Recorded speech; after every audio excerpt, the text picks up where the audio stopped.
Good afternoon. Good afternoon, everyone, and welcome, welcome, welcome. It is Tuesday. It is 3 p.m. ET, and you have found us here on Crime Time on A Mighty Blaze. And I am so pleased that you are here today. I'm your host, Hank Phillippi Ryan, the USA Today bestselling author of 15 going on 16 novels of suspense. My current thriller is One Wrong Word, which you see on the door behind me, because where would you put a book cover but on the door? And my next book comes out next September the 9th. It is called All This Could Be Yours. And it is a story of an author on book tour. And speaking of authors on book tour, we are so pleased to welcome today Sarah Jost, whose new book, The Estate, is out next week, and you will hear about it here first. You all, this is gorgeous. It is beautiful. It is total immersion storytelling. Hi, Shannon Hansen. You open the page and you are just drawn into this gorgeous, wonderful, unique story. Look at the sort of Van Gogh-esque cover, or I don't know whether that's Van Gogh, but it's certainly Van Gogh colors, and it's just absolutely glorious, about art and love and the Arthurian legends and mystery and devotion and passion and talent and a very special skill, and the past and history and everything else is all in this. Sarah Jost, welcome, welcome, welcome. Sarah is in the UK. Thank you. 8:00 p.m. right now, so we're glad that you are here. The book comes out next week. Are you so excited? I'm really excited. It feels like it's been a long time coming. I mean, you know what it's like. You write a book and then it takes a long time for it to kind of come out and get into the reader's hands. So I'm so excited that it's coming out. It's my sister's birthday as well on that day. So I feel it's kind of, it's a sign that it's going to be a good launch. That is great. That is another beginning of something wonderful. Birthday is always good. Can you, a weird question. I see everybody arriving now. Sharon Bishop and Deborah Press is here. Shannon Hansen. This is, when I go like this, I am looking at your comments. Deborah Press says, happy birthday to your sister. Thank you. I'll pass it on. Sharon Bishop, welcome to you all. Can you describe, Brenda says, partay, and Katie says, my favorite day of the week. Oh, Katie, that's really nice of you. Ours too, because you get to hear about The Estate by Sarah Jost. Sarah, without giving away the plot quite yet, can you just tell us what kind of a book this is? How would you describe the genre of this? Yeah, I mean, it's quite difficult to describe, but I would say the words that come to mind would be it's a mystery, it's a suspense, it's an art-based mystery, quite atmospheric, and yeah, there is definitely a mystery at its heart, but it's also about human kind of emotions, and there's an element, just a touch of the supernatural as well. Yes, and it's sort of magical. I think people talk about magical realism because it is in a world that we can recognize and in places we can recognize. And yet there's this shimmery barrier between magic and reality that you juggle really gorgeously. Can I ask, and we'll get to the rest of the interview and all the other housekeeping stuff in a minute, you all, as you all are arriving here, Sherry Steuben and Christine Atkinson Clementson. That's so nice of you all to be here. We are talking about The Estate by Sarah Jost. How do you put your brain, your writer brain, in the place where the boundaries of reality are melting away? I think that's kind of part of how I experience life as a human, and I think we all do. For me, and I love the way you described it as a barrier that is shimmering between magic and reality. And for me, that is a barrier that can be pushed or even kind of shattered by the strength of human emotions. So I think my characters always start from a point of view of somebody who is experiencing intense grief or anxiety or love or something really, really strong that actually, in my kind of writing world, pushes that boundary and just makes their lives tip into the magical. And that is through the strength of that kind of interiority and that human experience that it happens. That is so fascinating. And I'm thinking, as you're talking about the stories we read, about the women who lift a car to get their child is hurt, and that something has been triggered physically in them to allow them to do this thing that they shouldn't be able to do. And I'm thinking, why couldn't emotions and passion do the same thing, push you into doing a thing or having an occurrence that you never would have thought possible. Absolutely. And, my first book, Five First Chances, was about a character who is so lonely and anxious that she gets stuck in a time loop. And I think, mental health can really affect physically or kind of almost, physically, our perception of time. We can feel stuck in the past or kind of worried about the future, that we feel we're already in the future. And I think in terms of art, that was the same thing. When you watch a painting and you really engage with it, you can sometimes feel like you're transported into it. And that's what I wanted to show there. Yes, and you make it be real instead of just fantasy. And I love that you took us on that ride. Welcome, welcome, welcome to you all. We'll talk more about the estate in about 30 seconds, but let me welcome you all today to Crime Time on A Mighty Blaze. We are talking today with Sarah Jost, whose book, The Estate, comes out next Tuesday, and you will hear about it here first. Here is Sharon Carlson Perlson here from Minnesota. Sherry Steuben says The Estate is a wonderful title. Christine says it sounds awesome. It does indeed sound awesome. And we will get to your questions, and I'll tell you about the giveaway in a minute. If you are new to A Mighty Blaze, welcome, welcome, welcome. We are so pleased that you have found us here today. A Mighty Blaze was started at the beginning of the pandemic into 5 years ago now by the incredibly powerhouse team of Jenna Blum and Caroline Levitt to keep us reading and keep us chatting about books and creating a community of readers and writers who can meet anytime they want here on Facebook and talk about new books and new authors and maybe meet a new favorite author and find a new favorite book. And that is why we are here today. Let me tell you a little bit about our author, Sarah Jost. Sarah was born and grew up in Switzerland against the backdrop of Lake Geneva and the Alps. I will just let you envision that for a moment. She moved to the UK in 2008 to learn English for a year and somehow didn't manage to leave. She now works as a French teacher and pastoral manager in a girls' school, which she considers an immersive course in character study. I already interviewed Sarah briefly before this about what a 12-year-old girl was like, so she knows her stuff. Some of her favorite themes are art, empathy, female protagonists with space to grow, love stories in all shapes, and quirky animals. Sarah lives in the UK with her husband, Luke, and their adorable golden shepherd, Winnie, named after Churchill or the Pooh? The Pooh, more like. Yeah, she's definitely got more of the Pooh in her personality. She's a bit clumsy and adorable and goofy, really. I can really imagine that.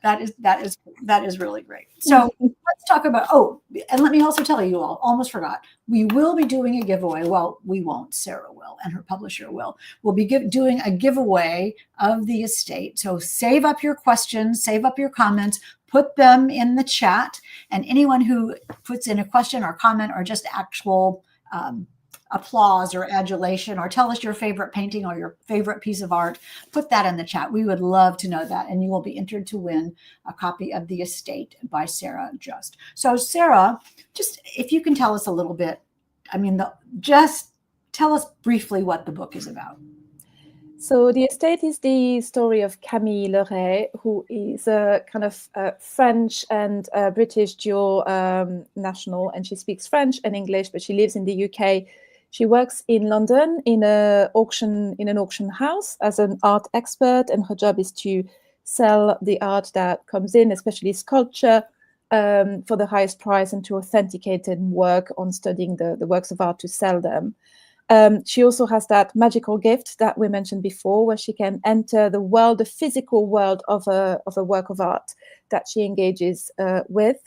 And there she can kind of walk in a landscape that represents the memories and the emotions of the artist at the time of creating the piece, the moment of inspiration, if you like. So she kind of swims into the work of art, walks around there, and that obviously really helps her in her job.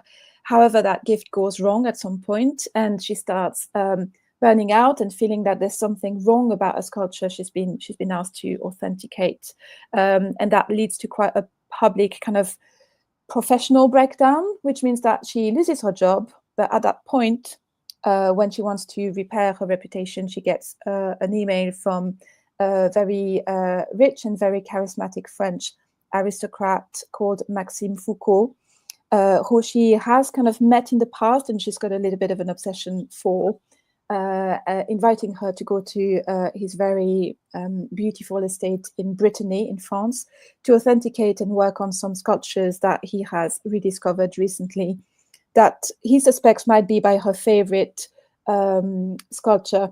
And there's a mystery surrounding the disappearance and the end of the life of that sculptor, who worked at the start of the 20th century. And Camille thinks that she can, repair her reputation, find out what happened to her favorite artist, and also maybe get the man of her dreams.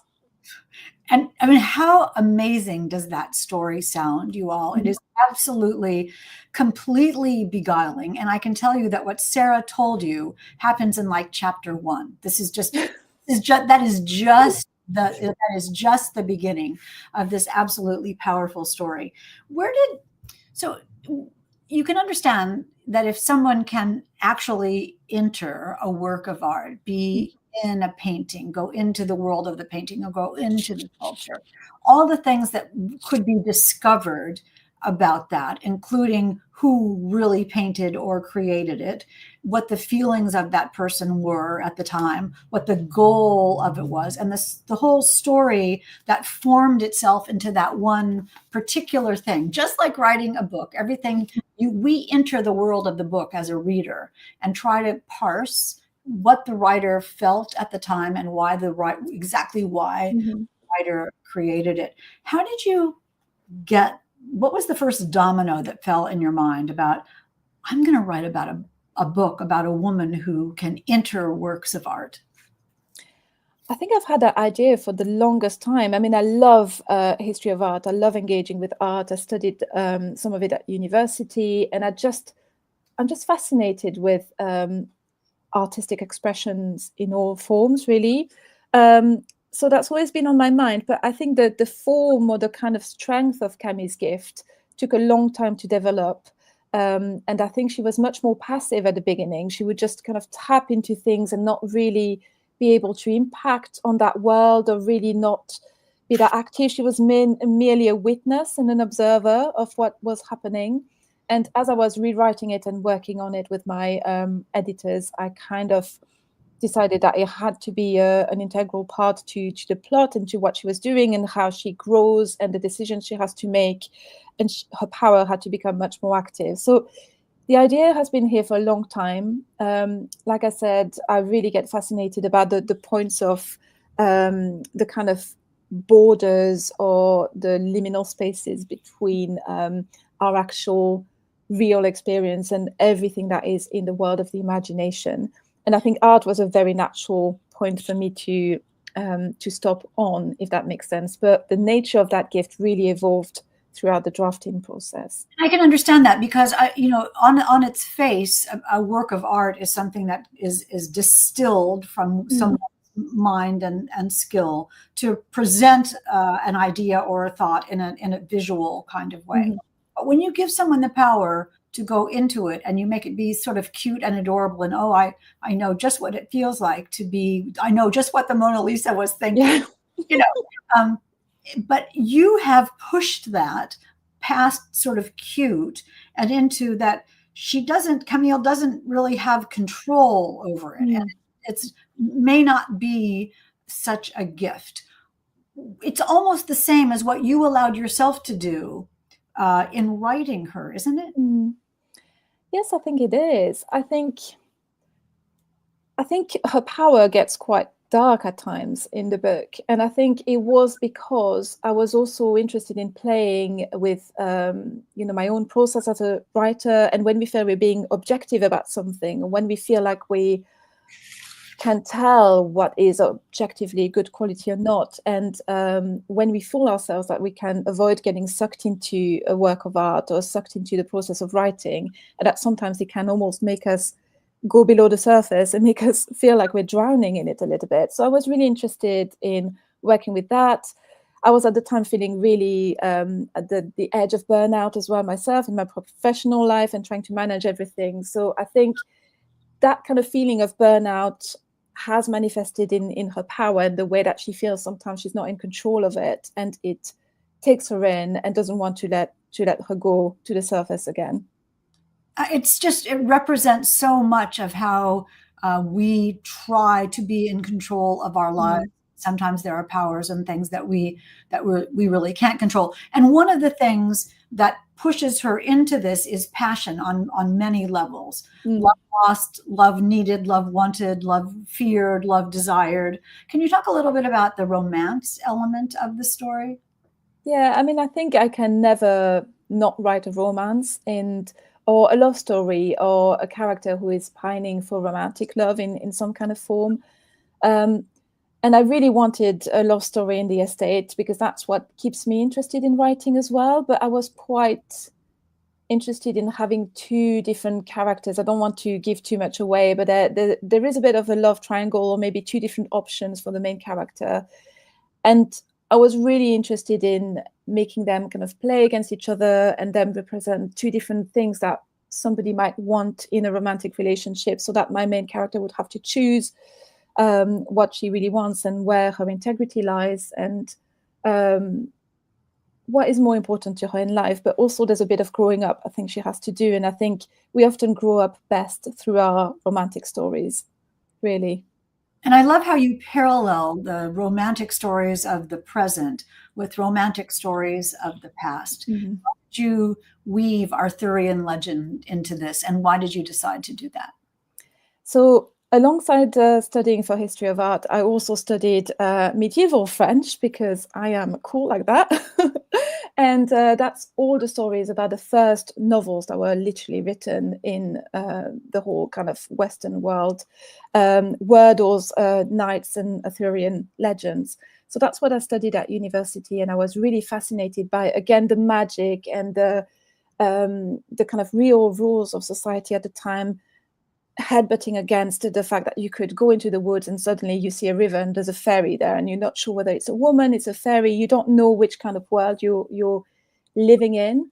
So I was really interested in that, and I decided to set the novel in Brittany, in France, because it's an area that I have some links in through my mother. She lived there for the first few years of her life, and she always loved it. So she kind of dragged us along with her and my dad to go and visit when we were kids.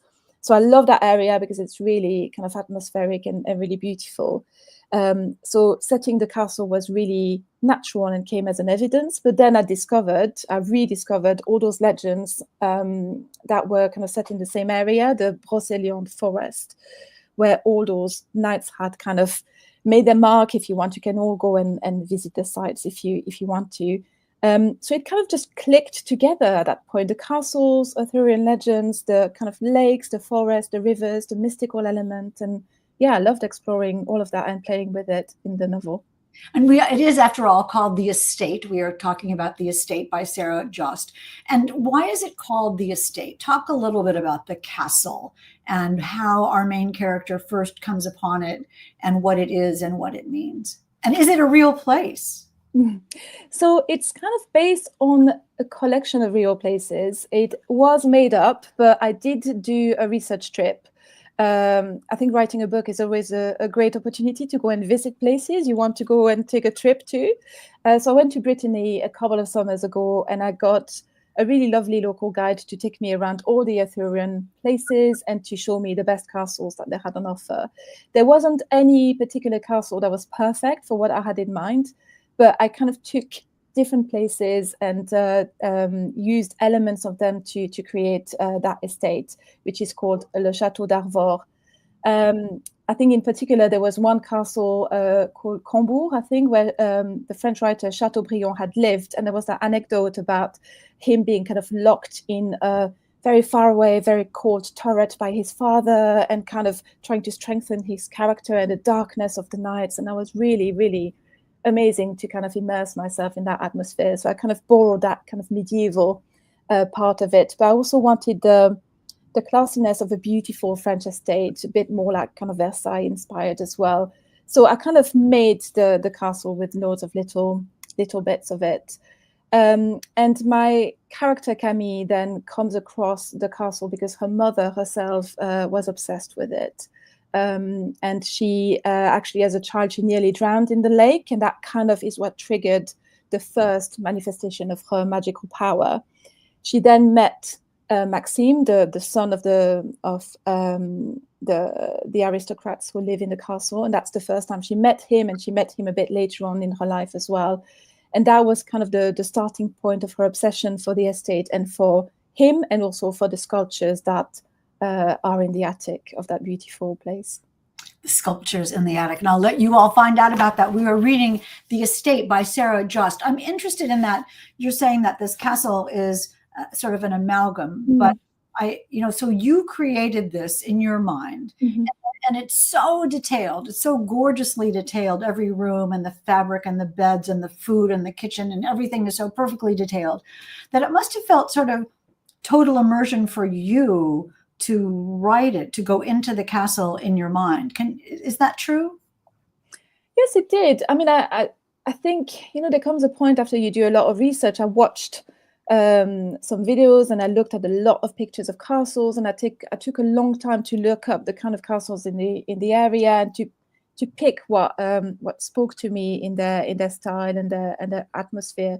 So I think once you do this, sometimes you kind of forget all of the research you've done, and it all merges into something that becomes part of you and part of your psyche and part of your experience. So yeah, I could visualize quite a lot of parts of that castle. I think especially the kind of entrance hall and the floor, and then the stairs going up. And I also used bits of architecture that were useful for the story. So there's kind of another part to the castle where some kind of more kind of dramatic and serious events happen in the book that I kind of kept for later. And there's a more kind of maybe comfortable place. But I was also really interested in how aristocrat families actually live in places like this, and how some beautiful castles that kings and queens would have walked in maybe sometimes can be a little bit dilapidated, because even if the family lives in there and might have always done, they kind of might not have the money to keep it up, or it might just be a lived-in place that you don't have time to kind of replace the wallpaper every year,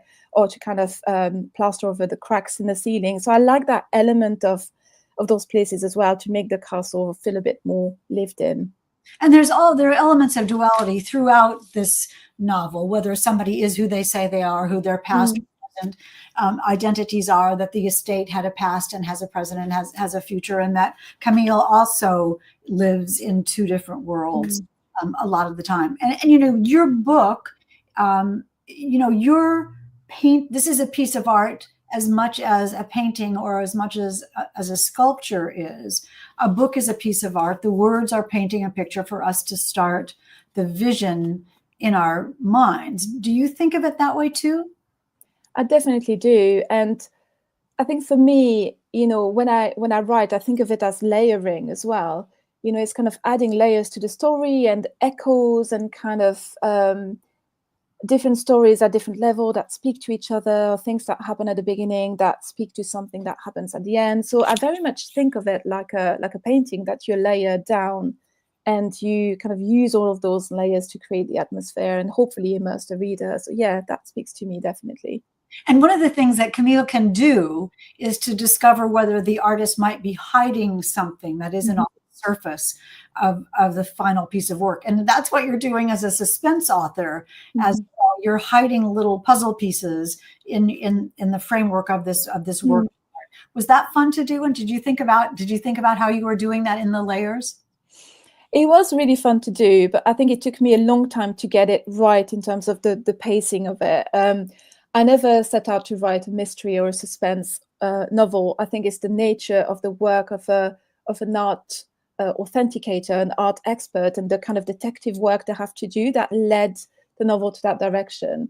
It was also the fact that I loved playing with the fact that Camille is not completely in control of her mental health, of her power, and that could kind of play tricks on her mind. So there's a kind of theme of madness that runs through, that is part of the Arthurian kind of themes as well, and kind of what happened to the previous artists. So I really loved playing with that, and I think that was really fun. But it took me a long time to find the right beats in the novel and in the plot. We're talking about The Estate by Sarah Jost. One of the things that I love about this book as well is your discussion or the elements of how women artists in history have been forgotten or dismissed or disdained or misread. Or how passionate do you feel about that, and why was it important to you to include that element in this book?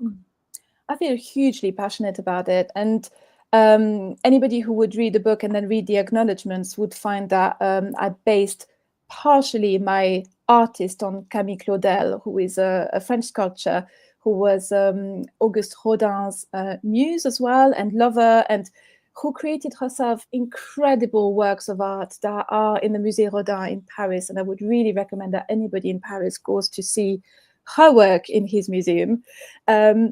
And she was really mistreated by history and rediscovered later. And I was first made aware of her life when I was probably about 15, 16. And I was absolutely shocked about the fact that he got all the museums and he got the Louvre, you know, and she was just a room in his museum as well. So I think and yet her sculpture spoke to me so much more than his. And she was actually, you know, sculpting some of his sculptures. She was doing the hands and the feet for him and all of that. So she played an integral part in his process, and yet the world had forgotten her until the 90s.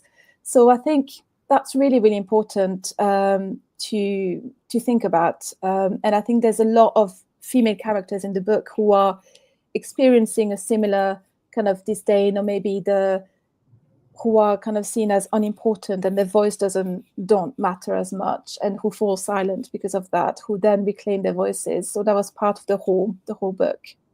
I mean, you were reading this book. I mean, again, I keep saying it's total immersion.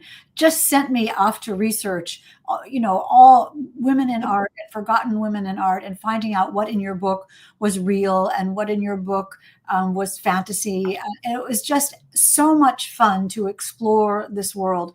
You talk in this book about the Stendhal effect. Mm-hmm.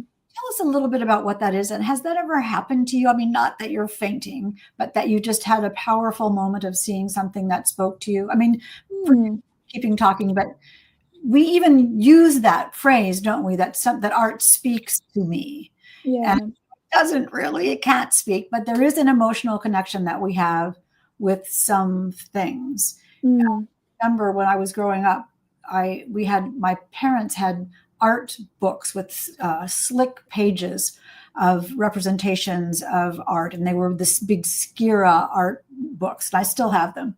And there was a painting in one called Deer in the Forest by Franz Marc. And I loved that. I loved that from the moment I saw it. I loved it. And years later, I want to say 30 years later, my dad took me to the Corcoran Museum in Washington, D.C. And we were in the hallway, and he said, "So let's go in this room." And I said, "Okay." And I was in my 20s. "Are you ready for this?" And I said, "Ready for what?" And he took me into the room, and there was the real Deer in the Forest. And I just burst into tears. I just stood there in the museum sobbing. Yeah. And what do you think about that? And what do you think about that experience that so many people have?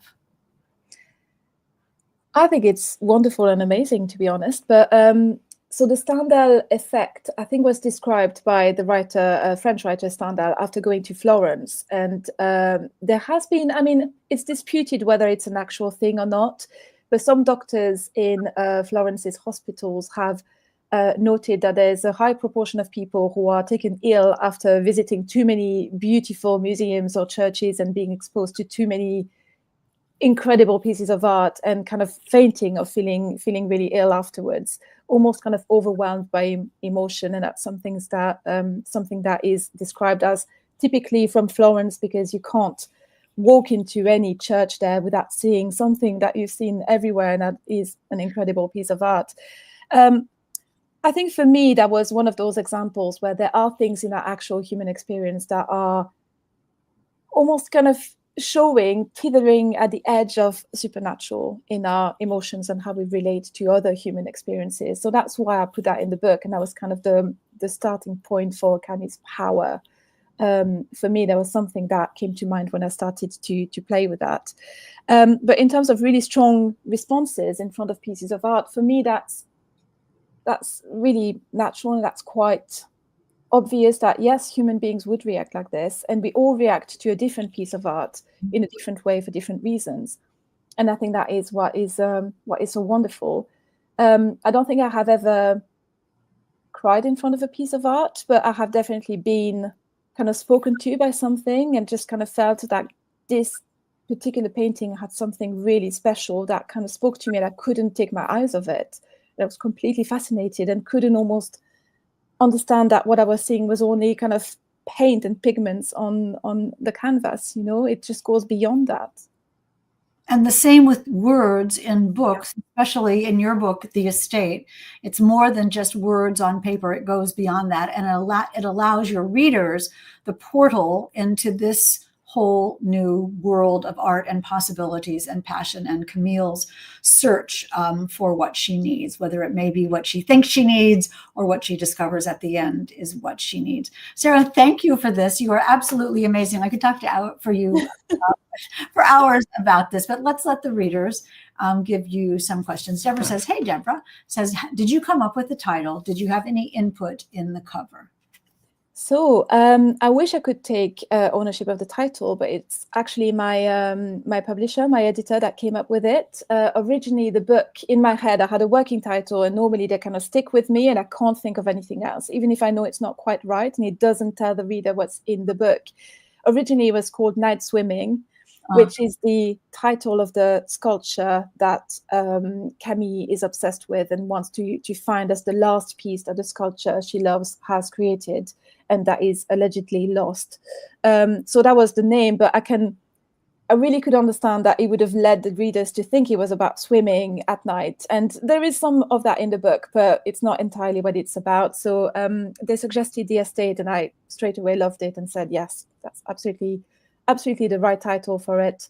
I think it was the idea of having not only the French estate, the sprawling atmospheric castle and the grounds and the lake and all of that, but also the idea that it's about the kind of the estate of that particular artist, but also kind of the legacy of the family and what they want to say to the world about their existence and all of that. So everything was in the title, and I think it's wonderful.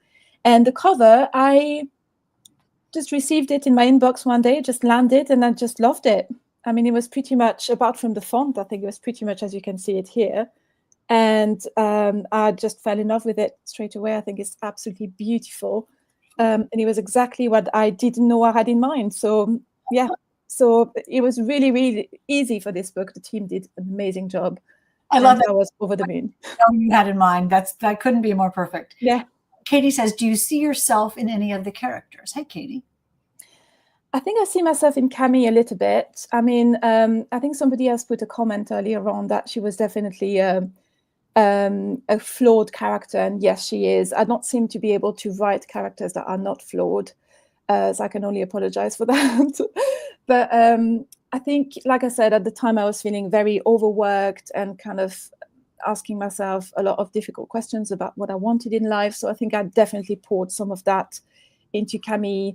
But she has some aspects that I don't have. Like, she's really, really ambitious. She's quite hearted at times. And she has had a really difficult childhood that I definitely did not have, luckily for me. So I see myself in her a bit. I see myself in Lila, the Camille, Maxime's girlfriend, who kind of becomes kind of frenemies with Camille along the book. And she also has some aspects of her that I relate to. She's quite kind of quite confident, but also quite guarded and a little bit more shy than Camille is. So I normally put a little bit of myself in every character, otherwise I wouldn't really know how to write them, if that makes sense. I think we have to do that. Renee, hey Renee, says, do you paint, draw, or participate in any crafts besides writing? So I used to love drawing as a child. I wanted to work in Disney's animation studios. That was my dream when I was 10. So I had that book talking about the history of Disney, and I would copy them, copy Beauty and the Beast and kind of draw them and try and train myself to become a Disney kind of designer. But I don't really anymore. I mean, I always want to go back to crafting. I would love to take up pottery. That would be my dream. I think it would be really kind of soothing and very meditative, and it would be amazing to be able to create things. So sometimes I miss the fact that, books are beautiful pieces of art and things that you really pour your soul into, but it feels quite abstract sometimes. So I wish I could just pick up another craft and make something and be able to hold the object in my hand. I mean, that's an object as well. It's true. But working full-time as a teacher and being a writer on top of it, I don't really have the time at the moment. But yeah. One step at a time. I mean, it is interesting because a work of art you look at once and you see essentially the whole thing. Yeah. Book, you have to open the pages and go inside, just like absolutely the estate, which you will love. One more question, Chuck. Let's have one more question. Are you throwing a birthday? Hi, Deborah. Are you throwing a birthday party for your sister as well as a book launch party? Oh, I think she wishes, but unfortunately, we don't live in the same country. So she's back in Switzerland with the rest of my family, and I'm here in the UK with my husband and my dog. So I will definitely call her, and I'm going to see them for Christmas as well. So we're going to do something for Christmas. And we're not massive birthday people in my family. So I think she'd be happy with a phone call and a lot of emojis and some messages. But I'm definitely going to bring her a present when I go back to Christmas. Well, there'll be a lot of celebration going on that day, an international day of celebration. Absolutely. For your novel, The Estate, you have all been absolutely marvelous. I see Mary Garrett and Denise Ungarato and Renee Herskowitz. Sylvia is here, and Robin Stull and Tori T. Hey, Tori T. And Maria Alicia Cruz Figueroa is here. That's wonderful. Thank you all for being here today. And let's see which of you we'll spin the wheel of fun and see which of you is the lucky winner to get a copy of The Estate. Not this one, because I am keeping this from but you will get your very own copy.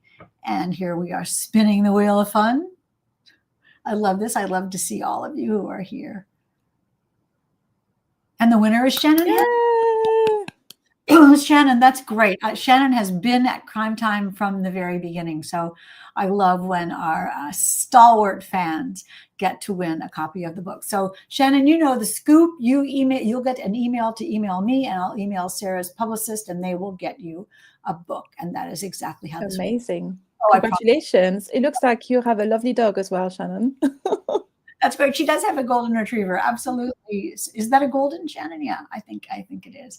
It has been so marvelous to have you all here today. If you are not Shannon Hansen and did not win this book, you know what to do. Run, click, click, click. Pre-order this novel. Pre-orders are incredibly important to authors and to publishers. It makes a massive difference in one's career. No pressure. This is just Sarah's career on the line. Just my career, guys. Exactly. Thank you for your support.